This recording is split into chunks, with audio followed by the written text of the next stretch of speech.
শেরপুরে 3 দিনব্যাপী গারো ক্ষুদ্র নৃগোষ্ঠীর সাংস্কৃতিক ও কৃষ্টির অন্যতম প্রধান উৎসব নবান্ন বা ওয়ানগালা উৎসব রোববার শেষ হয়েছে। ফসল ঘরে উঠানোর পর প্রতি বছর উৎসব মুখর পরিবেশে উদযাপন করা হয় এই ওয়ানগালা উৎসব। ঝিনাইগাতি উপজেলার মরিয়মনগর সাধু জর্জের ধর্মপল্লীর গির্জা চত্বরে খ্রিস্ট রাজার মহাপর্ব ও ওয়ানগালা উৎসবের আয়োজনে হাজার হাজার গারো নৃগোষ্ঠী অংশগ্রহণ করে। শেরপুর থেকে তারিকুল ইসলামের পাঠানো তথ্য ও চিত্রে ডেস্ক রিপোর্ট। ওয়ানা শব্দের অর্থ দেবদেবীর দানের দ্রব্য সামগ্রী, আর গালা অর্থ উৎসর্গ করা। দেবদেবীর কাছে কৃতজ্ঞতা প্রকাশ ও মনোবাসনার নানা নিবেদন হয় এই উৎসবে। সাধারণত নতুন ফসল তোলার পর এ উৎসবের আয়োজন করা হয়।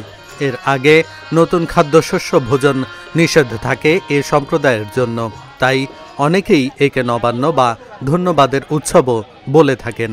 শুক্রবার শুরু হয়ে শেষ হয় রবিবার সন্ধ্যায়।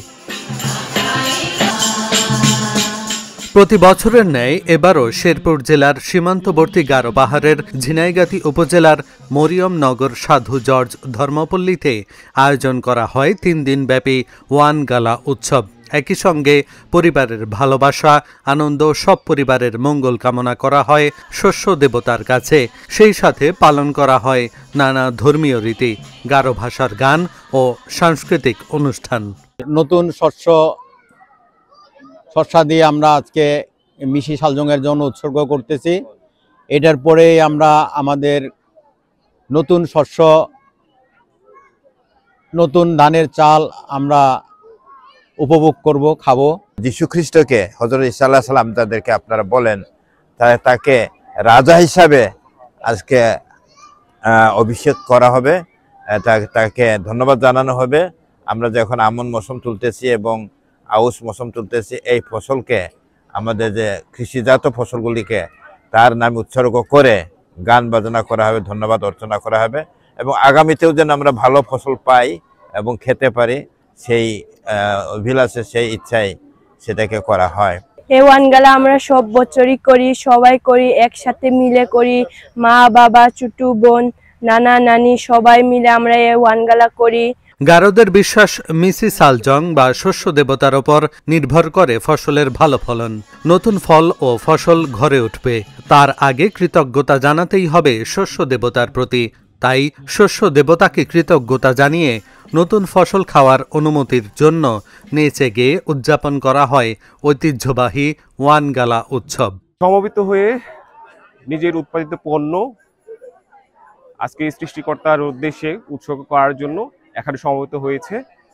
তাদের বিশ্বাস, আমাদের গারো আদিবাসী মানুষের বিশ্বাস, এই ফসল, এই পণ্য সৃষ্টিকর্তার কাছে উৎসর্গ করলে পরবর্তী বছরে তারা ভালো ফসল ঘরে তুলতে পারবে, এই হলো তাদের বিশ্বাস, যার জন্য আজকে এই ওয়ানগালা উৎসব। এই ওয়ানগালা উৎসব মূলত আমরা ঈশ্বরের কাছ থেকে প্রতিনিয়ত যে সকল অনুগ্রহ লাভ করে থাকি, সেই অনুগ্রহের জন্য ঈশ্বরকে ধন্যবাদ জানানোর এই উদযাপন। আর এই দিনটাকে বিশেষ করে, যেহেতু এখানকার আমরা যারা রয়েছি আমরা অনেক কৃষিকাজ করি, আমরা শস্য প্রকৃতির উপর অনেক নির্ভরশীল, তাহলে ঈশ্বর আমাদেরকে সেই প্রকৃতির মধ্যে দিয়ে আমাদেরকে অনেক কিছু দিয়েছেন, আর তার জন্য আমরা সেই সকল জন্য ঈশ্বরকে ধন্যবাদ জানাই। আর আমাদের প্রভু যীশু খ্রিস্ট, তিনি হচ্ছে আমাদের রাজা, এবং তাকে হিসেবে আমরা এই উদযাপনটা করে থাকি। মরিয়মনগর সাধু জর্জের ধর্মপল্লীর গির্জা চত্বরে থক্কা অনুষ্ঠানের মধ্য দিয়ে ওয়ানগালা অনুষ্ঠানের সূচনা করেন মরিয়মনগর ধর্মপল্লীর সহকারী পাল পুরোহিত। উৎসবে গারোদের মান্দি বা আচিক ভাষায় স্থানীয় কুরুশ চত্বরে বাণীপাঠ, খামালকে কুতুব পরিধান ও থক্কা প্রদান, অনুষ্ঠানে আগতদের থক্কা দেওয়া, পবিত্র খ্রিস্টজাগ, দান সংগ্রহ, সাংস্কৃতিক অনুষ্ঠান ও প্রার্থনা করা হয়। এবারে 3 দিনের জন্য এই অনুষ্ঠানটি অনুষ্ঠিত হচ্ছে এখানে, আর আমার জীবনে প্রথম 3 দিন ধরে অনুষ্ঠান করা। ওয়ানগালার প্রধান উদ্দেশ্য হচ্ছে জীবনের উদযাপন। জীবনে যা কিছু আছে, জীবনের কৃষ্টি, সংস্কৃতি, খাওয়া দাওয়া, অলংকার, সাজগোজ, পোশাক আশাক ইত্যাদি, যা কিছু জীবনে ঘটছে তা উৎসব আকারে প্রকাশ করা হচ্ছে। এখন এই উৎসব আকারে প্রকাশ করা হচ্ছে কোন দিনে? খ্রিস্ট মণ্ডলীতে একটা পর্ব আছে, সেটা পর্বর নাম হচ্ছে খ্রিস্ট রাজার পর্ব। খ্রিস্ট রাজা, তিনি প্রভু হয়ে, রাজা হয়ে মানুষের মাঝে এসছেন, মানুষের কৃষ্টির সাথে, মানুষের ভাষার সাথে, মানুষের সংস্কৃতির সাথে একেবারে একাকার হয়ে গেছেন। তিনি সব কিছু গ্রহণ করেছেন। মরিয়মনগর ধর্মপল্লী সূত্রে জানা গেছে ১৯৮৫ সাল থেকে মরিয়মনগর সাধু জর্জের ধর্মপল্লীর উদ্যোগে ওয়ানগালা উৎসব উদযাপিত হচ্ছে।